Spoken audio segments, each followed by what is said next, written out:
Well, hello everyone, and welcome back to Musey's Modern Dreadfuls. Yippee-ki-yay, Musey lovers. Anyway, none of that. I just wanted to introduce you to our first user special. Many people have asked for us to do this, even fellow creators have suggested I do this. So, what we are doing, well, you'll see in a minute. Let me just get the YouTube business out of the way. Please subscribe, tap the bell, put it on all notifications, because if you love great stories of this particular genre, be it creepypastas, suspense, sci-fi, just any kind of storytelling, especially this general genre, then you want all your notifications, because I do update twice weekly, but it's not always exactly the same time, whatever. I'm trying to work on that. Anyway, enjoy.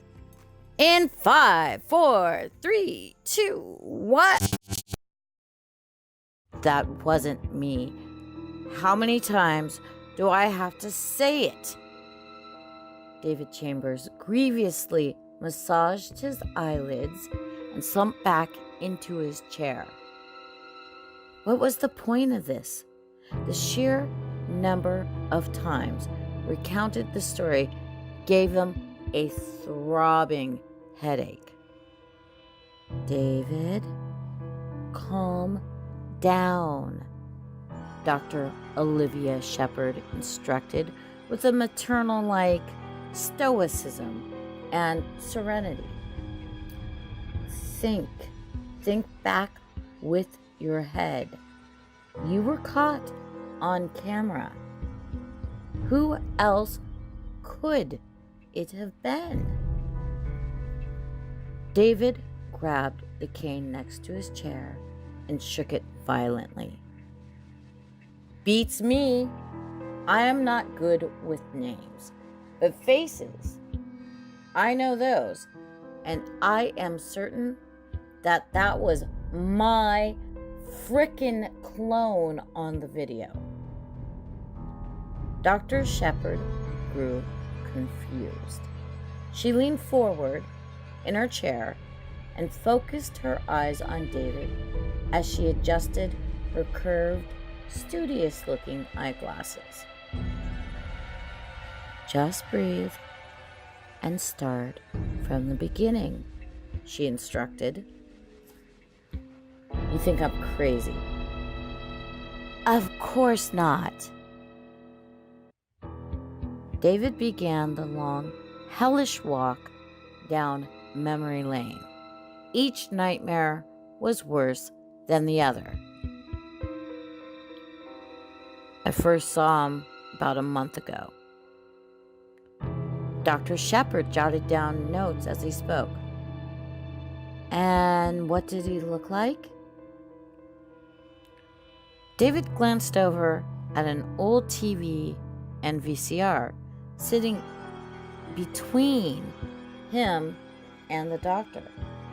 That was new. Hey, what's this for? He asked. Later, David. Come on now. Try to stay focused. No distractions. What did he look like? I told you it was me. He recalled every detail of himself that came to his mind. His cold gray eyes, long and ovate face, square chiseled jaw, his tall thin build, and his short black hair with a cowlick that poked up right above his left ear. Dr. Shepherd raised her hand that was holding her pen, signaling for this traffic jam of a conversation to come to a halt. Let me stop you right there. In our last session, you mentioned the cowlick being on the other side of his head. David stopped and thought to himself for a moment. I did. Everything was reversed. We even dressed the same, though. Did he have a cane too? No, he didn't. See? Good job, there you go. With what? He smashed his cane against the wall. It's the same BS every session. How many times do I gotta repeat myself? As many times as it takes, David. Her voice had turned from caring mother to chastising school teacher. As long as it takes to help you to understand that there is only one you. Did I ever tell you I was a twin? She sighed.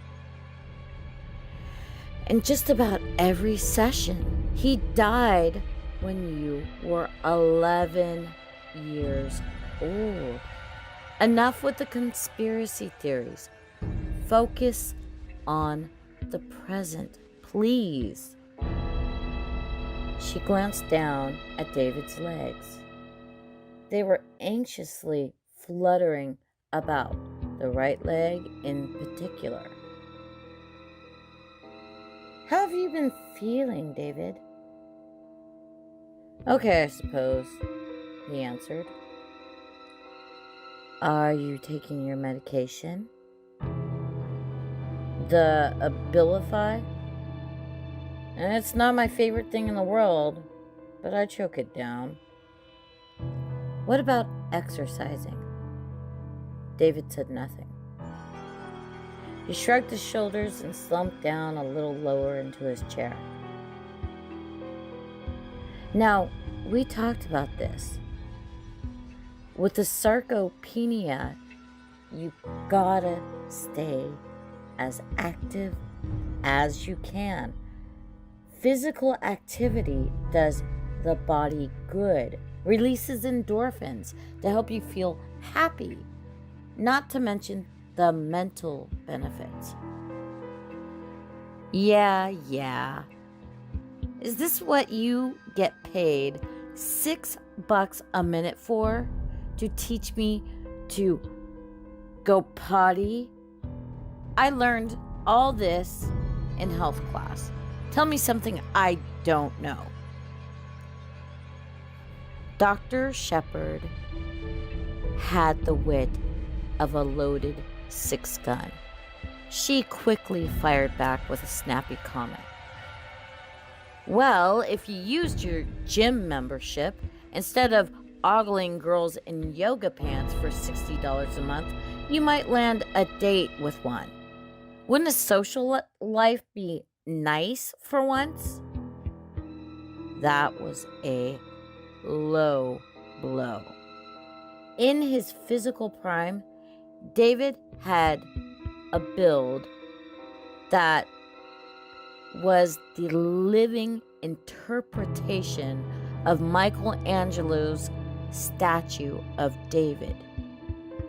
And his James Bond style good looks made him very popular with the ladies. Now it was all being taken away from him, all because of an advanced case of sarcopenia, a word he had never heard before and could barely pronounce. Now a scrawny, withering body rested where a perfectly toned body and arms and 6-packs of abs used to call home. I was just on a date not too long ago. You know that, he snapped back. That's when I first saw him. Who? Him! Me! The other me!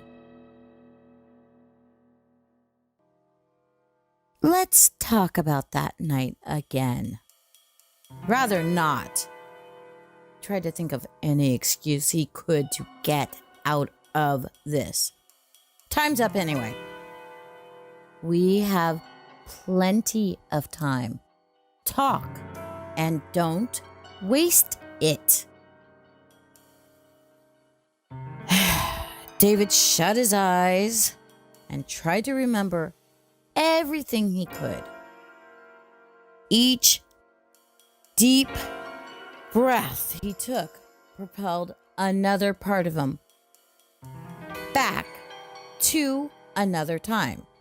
First his body, then his mind. The walls of claustrophobic doctor's office melted away as David vividly navigated the memory of his date. A couple of weeks prior, David had a date with Allison Graham, a lovely young soul he met the way most people do in this day of technology, through a cell phone.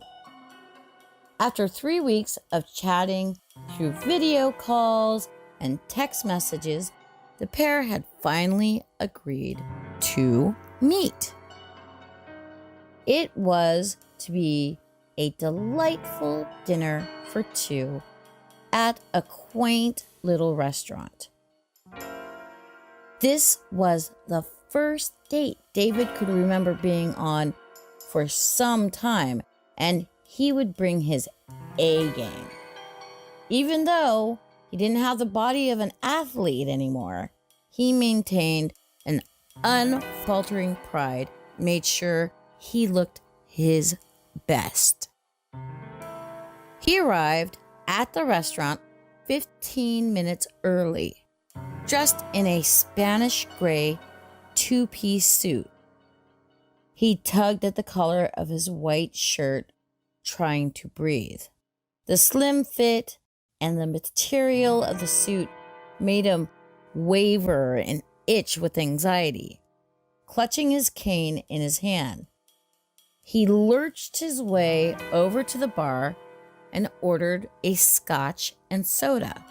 Took a small, deliberate sip and more small, deliberate sips from the glass and periodically glanced down at his watch. The agreed upon meeting time came, and still Allison wasn't there. He took one last gulp and decided maybe she wasn't going to make it. He took one last gulp from his drink and beckoned the bartender to order another.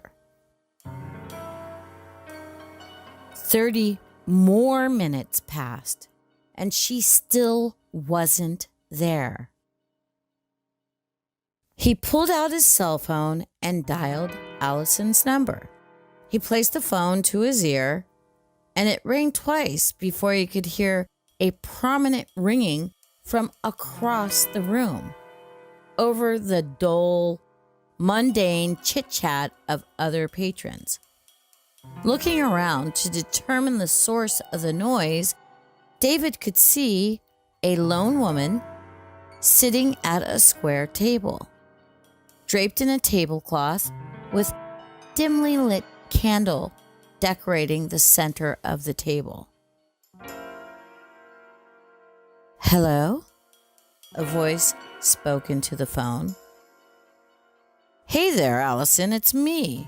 I see you there. Don't move. I'll be right over. David hung up his phone and hurried over to the table. While he was pulling out his chair, he noticed there were 2 sets of drinks on the table. He hoped he hadn't kept her waiting long. What? Did you get lost or something? She barked at him. He apologized. I'm so sorry about that. I didn't see you sitting there. This was odd. David still had the text message on his phone. It was there in black and white. They had agreed to meet at the bar. Allison leaned over playfully and nudged him on the shoulder. I guess I have one of those plain faces, huh? There was a warm hint of sensuality in her voice that sent shivers down David's spine. Oh, no, not at all. There's nothing plain about you. Subtlety just wasn't an option. He couldn't think of any other way to say it.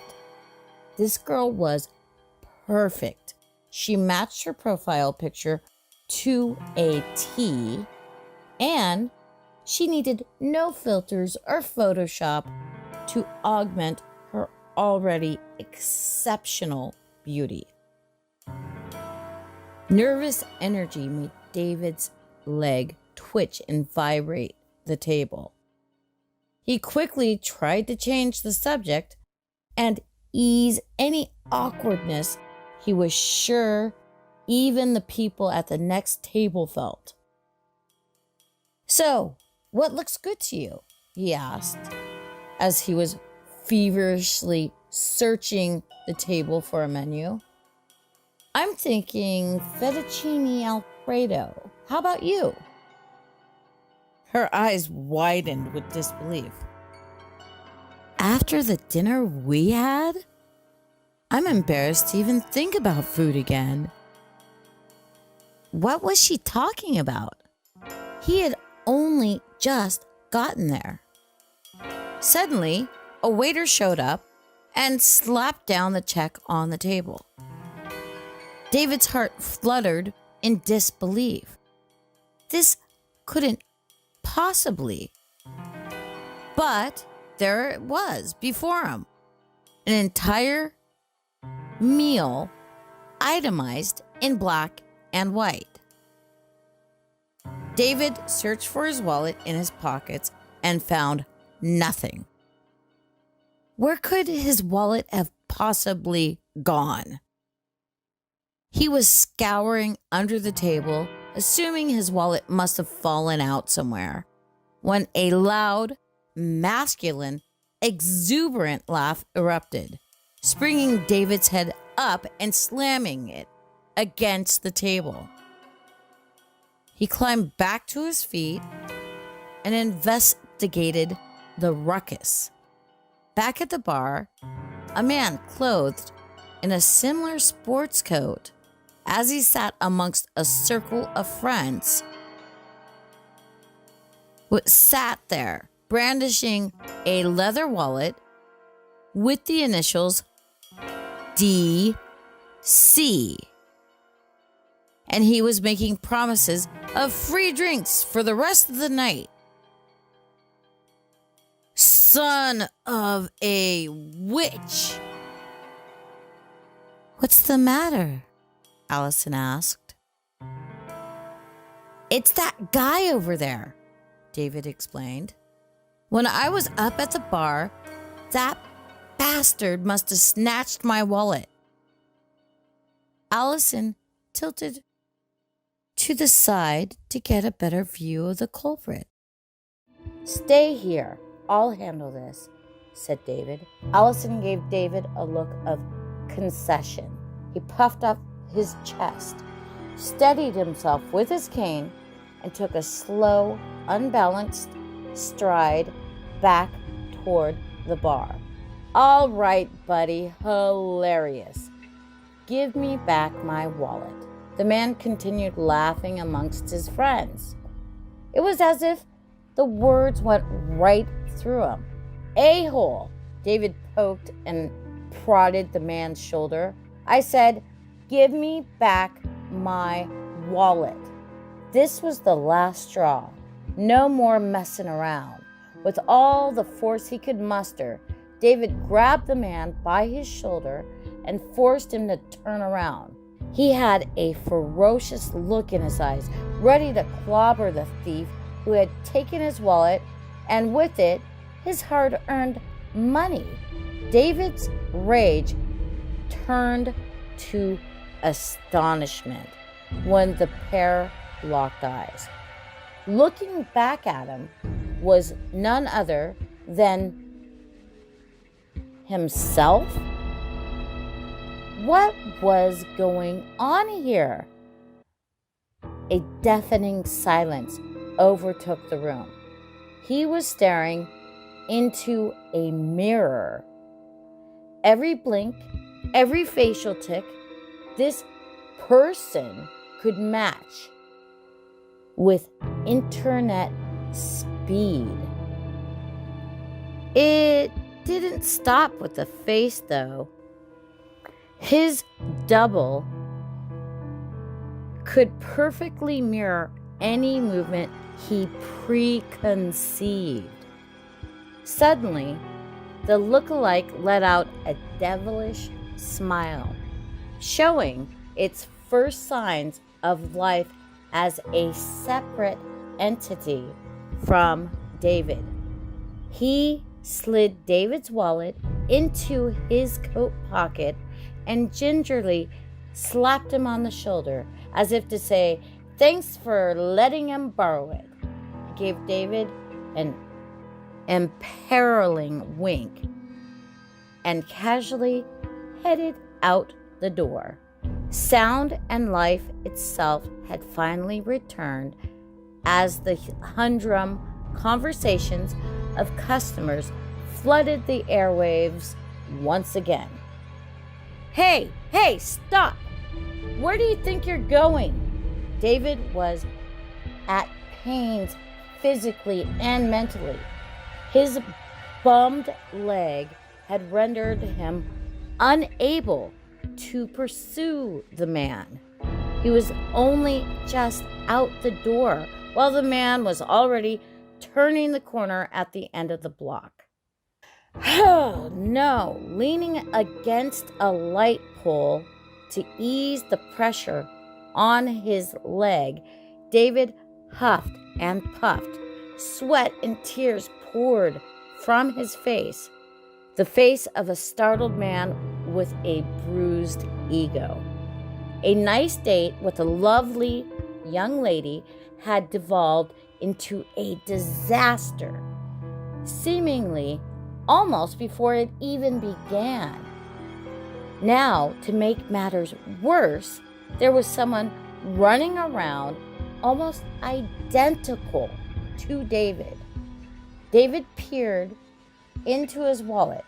Everything was there, save for a few bucks and his driver's license. "Excuse me, sir.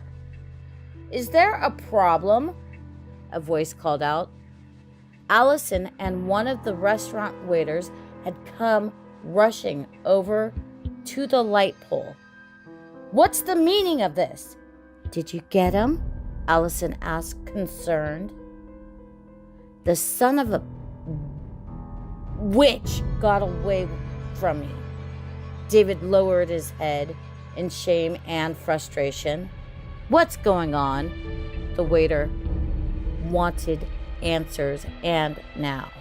"Do I need to get the police involved?" "Maybe you do," Allison snapped.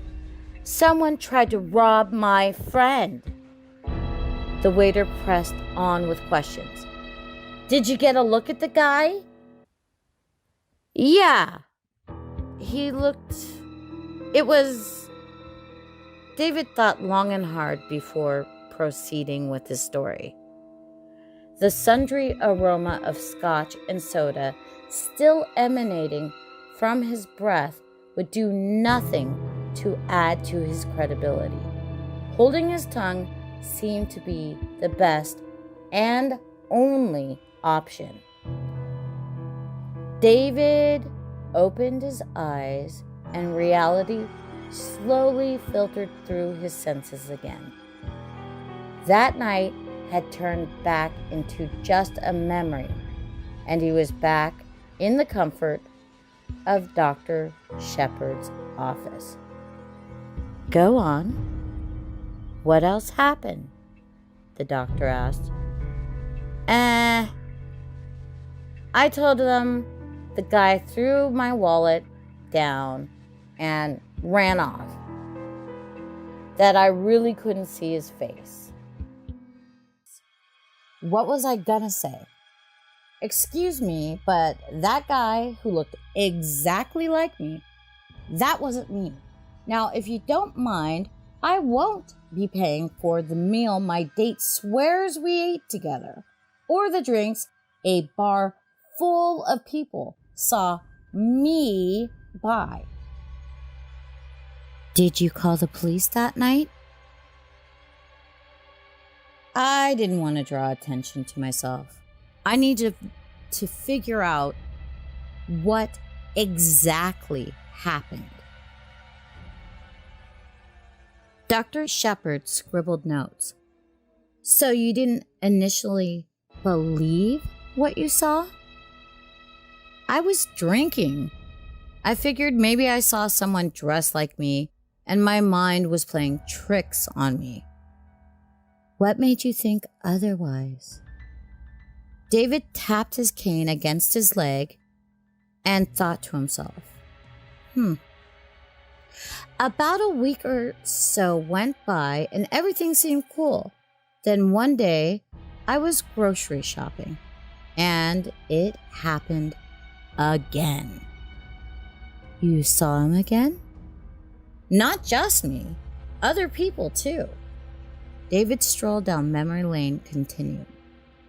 It was 10 days after the first encounter. The whining buzz of an electric scooter echoed down from the frozen food aisle of A&P food store. A medley of foods and snacks occupied the front cart. There was just one more item David needed from here, a can of chili, placed just out of arm's reach. Seeing no other option, David asked a woman passing by for some help. Excuse me, ma'am? His arm extended out toward the canned chili. Can you give me a hand, please? This weather is murder on my knees and back. A thunderous clang erupted as the canned goods slammed against the cold metal of the cart. He hadn't expected the woman to be so forceful.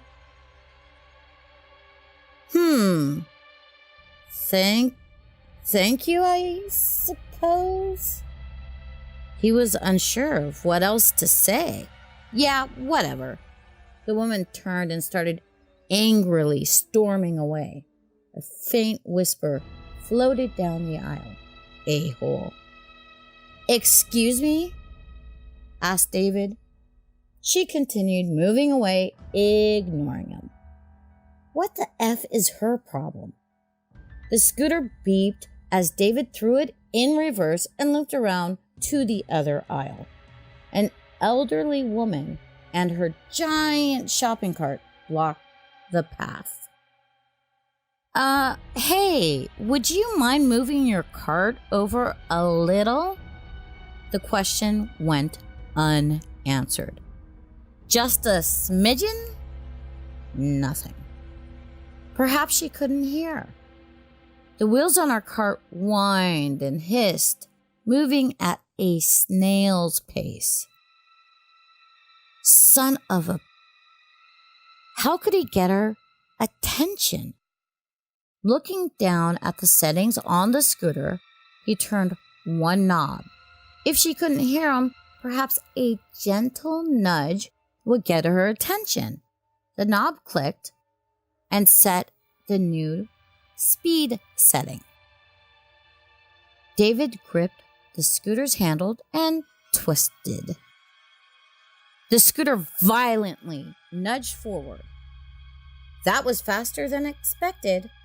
The elderly woman cried out in pain. A mixture of flesh and metal plummeted to the floor. The aisle flooded with milk, broken eggs, soda, and a variety of foods and beverages. I'm sorry. I didn't think it would go that fast. The woman who had helped David in the previous aisle came rushing over. Mom, are you okay? She helped the old lady to her feet. These two were mother and daughter. Oh, it couldn't get any better. That jackhole smashed into me, she cried, tears streaming down her face. The daughter turned her attention over to David. You again? Oh, crap. If a-holes like you wouldn't take all the scooters and left them for people who needed them, this wouldn't happen. I need it just as bad as anybody else, David protested.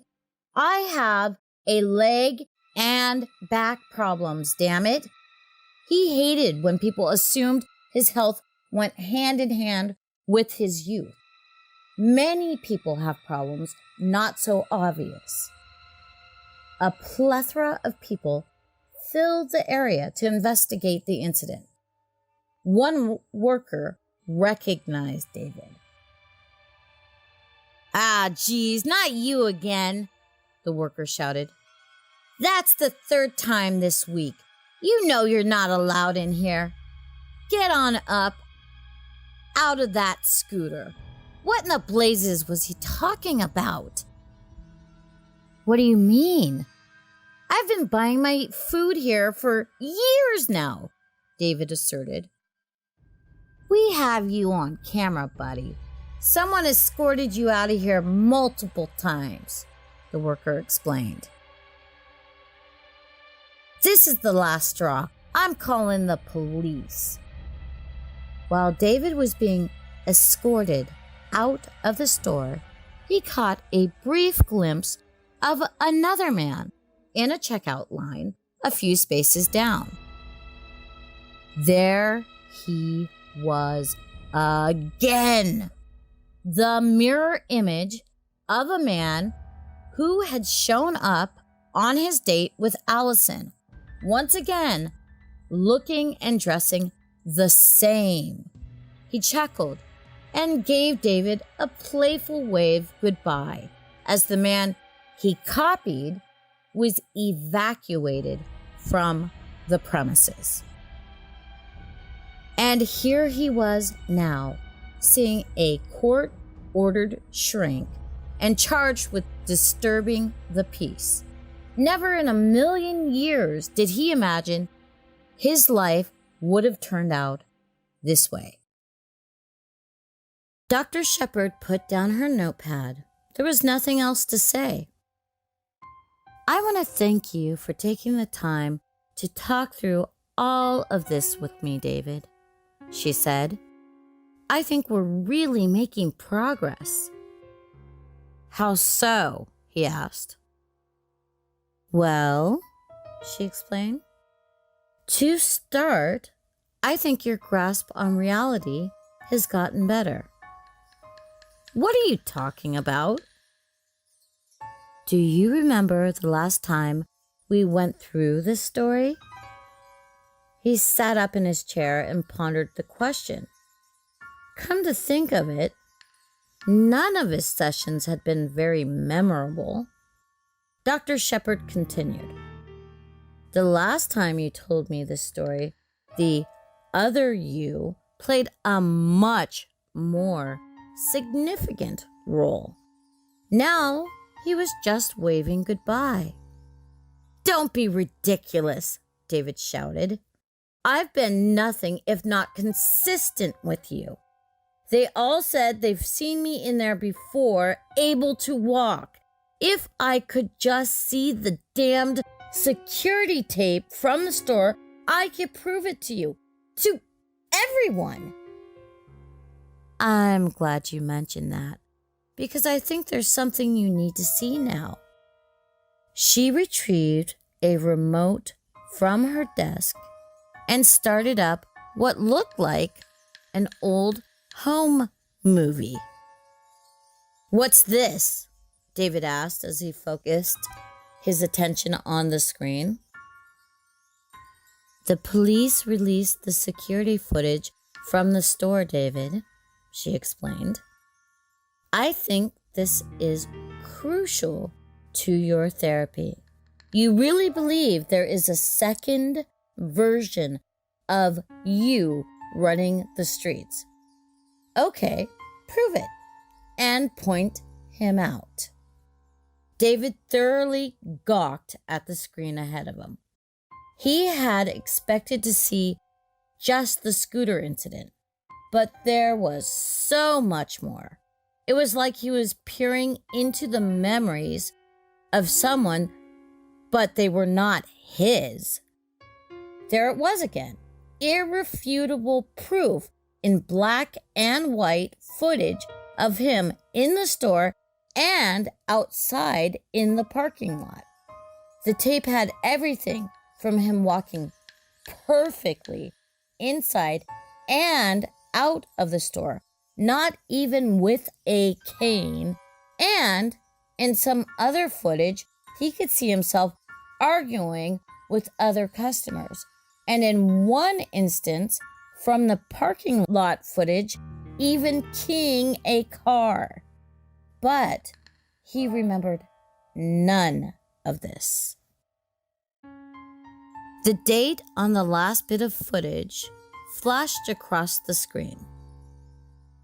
He remembered this crystal clear.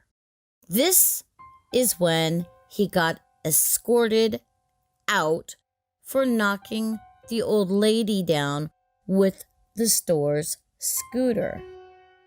And the footage had a perfect view of all the register. Here it came, the moment of truth.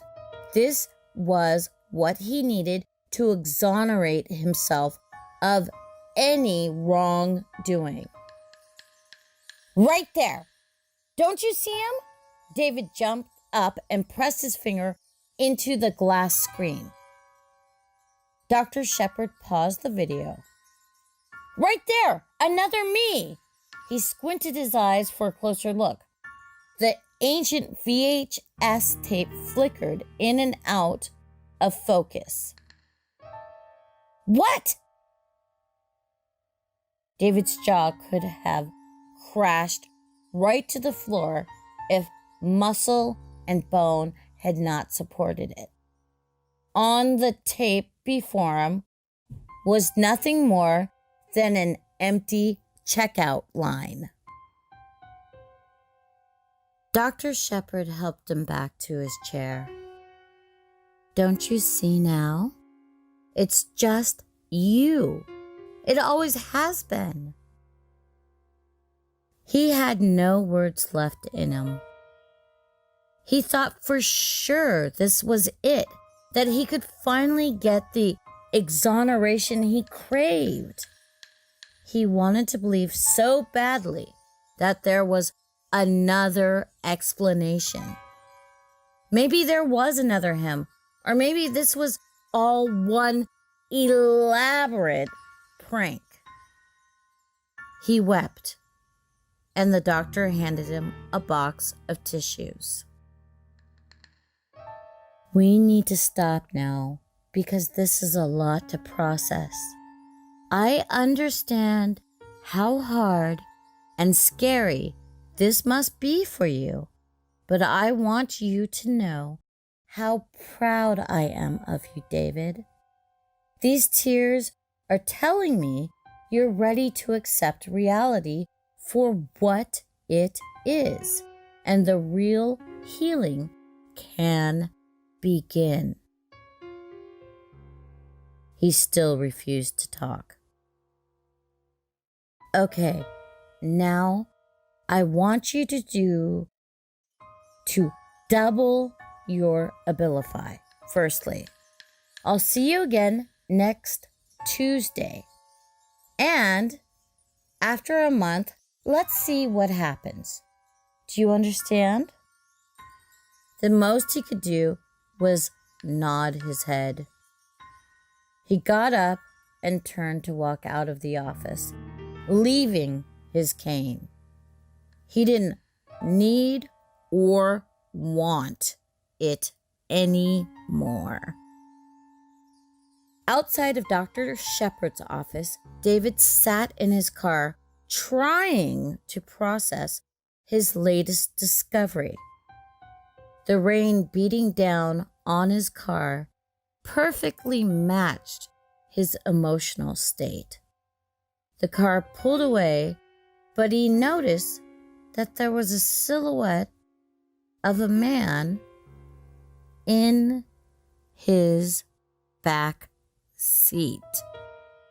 He slammed on the brakes. The silhouette leaned forward, revealing a face. David's face. The two locked eyes in the rearview mirror. Enough of this. David pushed through his anger and anxiety. Who are you? And for the first time, the other man spoke. The other half of you. Thinking quick, David locked his doors and threw the car into drive. The man flew back into the seat and struggled to climb up from the back.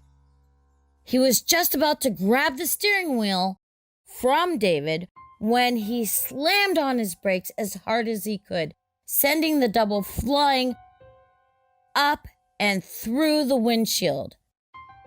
How could anyone deny this? A broken windshield and a body to go with it. The double laid out on the street, flat as a board for a few seconds.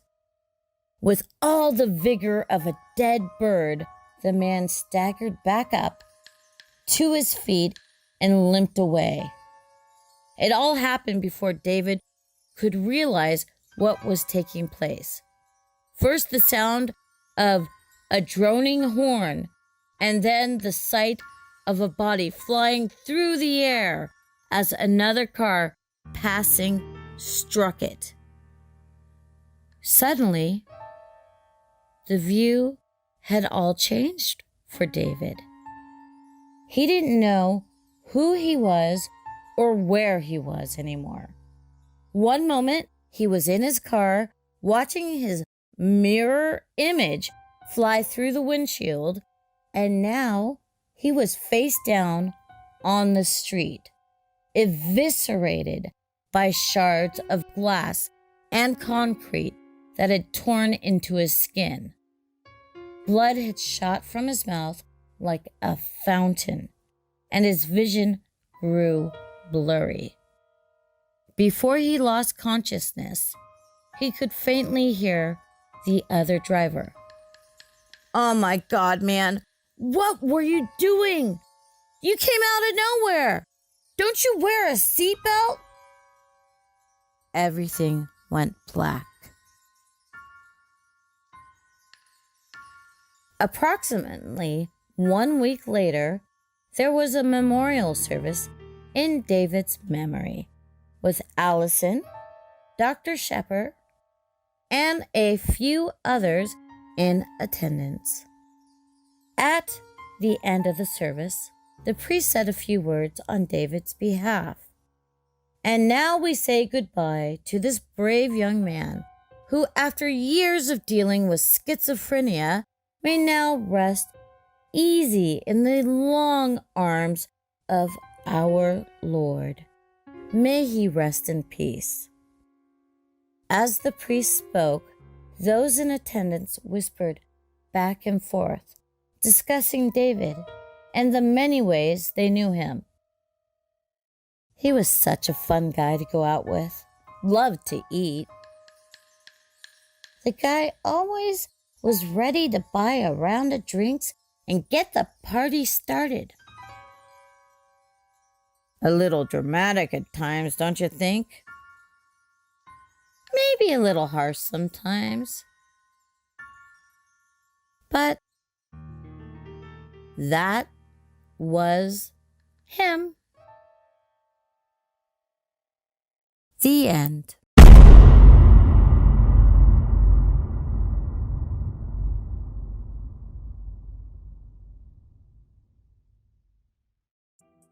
And yes, I hope you enjoyed that. I enjoyed choosing that. In fact, I started this channel with that story. I had already had a different channel, but we created one just dedicated to creepypastas, creepy stories, sci-fi, mystery, suspense, and that was our first mini-series. We started it out with a mini-series. So many people like to hear the whole story all at once. Other people like to hear just chunks at a time because they don't have enough time to sit for an hour. But either way, I hope if you have a hard time sleeping like I do and like to listen to a story, that helped you. It's a great story, and I will do more from Joey Horist in the future. He also writes on Reddit under Joe Dog. And just look in the links because we're still going to leave the individual ones up there, but we created one long one for those of you who like to listen to things when you're trying to go to sleep. And I sent it to my great editor who's been with me over a year, so I'm sure he will work it out and keep it nice and flowing. And I will see you soon. All right. Bye, everyone.